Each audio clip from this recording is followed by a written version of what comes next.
সেদিন তুই আমার গায়ে হাত দিয়েছিলি, আবার আজকে আমার বাড়িতে আমার ভাইকে পানে মারতে এসেছিস। তোর ভাগ্য বলো দাদু বাড়িতে নেই, না হলে তোর কবর এখানে খুঁড়ে ফেলতো। চ।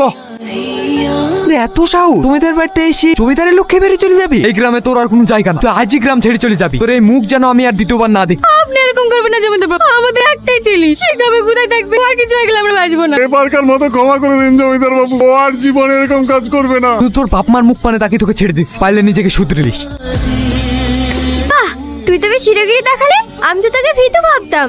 রকি ভাই, এই রকিকে লন্ডনে সবাই এক নামে চেনে। সালমা সরি, সেদিন তোমার সাথে মিসবিহেভ করা আমার উচিত হয়নি, তুমি আমাকে ক্ষমা করে দিও। হ্যাঁ বাহ, আমার ভাইটা তো এখন ক্ষমা চাইতে শিখে নিয়েছে দেখছি। কিরে তুই কোথায় যাচ্ছিস? এগুলো তুলে দিয়ে যাবি তো? খেতে আপনার জন্য একটা পাঞ্জাবি আর লুঙ্গি গেঞ্জি আছে। দয়া দেখাতে এসছেন এখানে? আমরা গরিব বলে কি আমাদেরকে ভিখারি ভাবে? ভাই তুই ভুল ভাবছিস। চুপ কর তুই। এদের মতো মানুষ যে কেমন হয় সেটা আমি ভালো করেই জানি। টাকার গরম দেখাতে ইচ্ছে। আপনাদের বাড়িতে কাজ করি বলে নিজের মাথা বিক্রি করে দিইনি। এই নিন আপনার জিনিস, দয়া করে আর করুণা দেখাতে আসবেন। ফালতু ফালতু মেম সাহেবকে অপমান করলি, কিন্তু বিশ্বাস কর মেম সাহেবের মনটা সত্যিই অনেক ভালো। বাপরে, মানুষ চিনতে চিনতে আমার 40টা বছর কেটে গেল। মেয়েটার চোখের দিকে তাকিয়ে আমি বুঝতে পেরেছি মেয়েটার মধ্যে কোনো অহংকার না। কাজটা তুই ভুল করলি রাজ।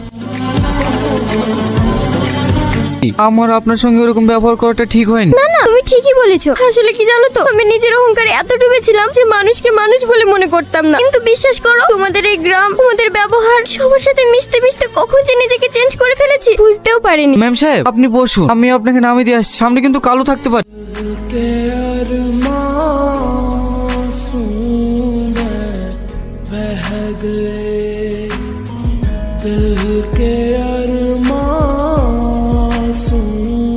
সাহস কি করে হয় আমার বাড়িতে থেকে আমার খাই আমার নাতনির দিকে নজর দিয়া? এইসব আপনার কে বললে করতে পাবো? রামু কাকা তুমি বলিছো।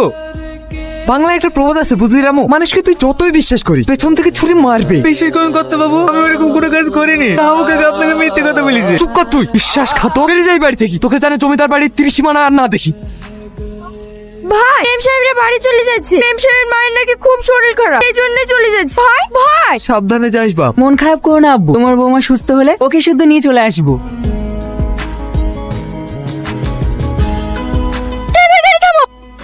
মা কি হলো? আমি একটু আসছি ড্যাডি। কিছু বলবে না? সাবধানে যেও। আর কিছু বলবে না? তাড়াতাড়ি আয় মাহি। जिसने पूछा हमसे बिछड़े